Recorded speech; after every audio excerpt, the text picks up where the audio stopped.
unajificha? Kufanya kazi inalipa. Nzuri unajificha. Kari asubuhi na usiku. Paka wale maskari wana mimi huyu ndo alinifuata hapa.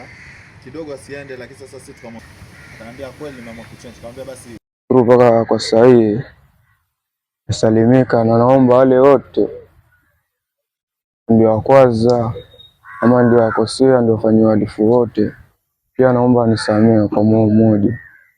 Na pia mtu labda kama anishuku kwa sasa hii, yani naongea hapa kwenye vyombo vya habari, yani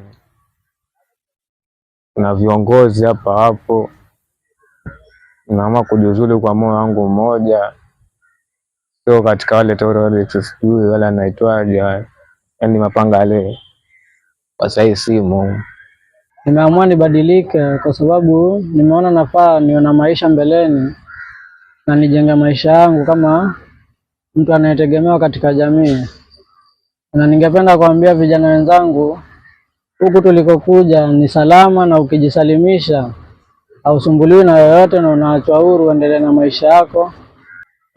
Hii namba ukiona wanaendelea kuongezeka wale wanajisalimisha, ni ile pressure tumewawekea maofisa wangu, tunaweza kuwekea pressure, ndio wanaanza kuona uhalifu ni mbaya.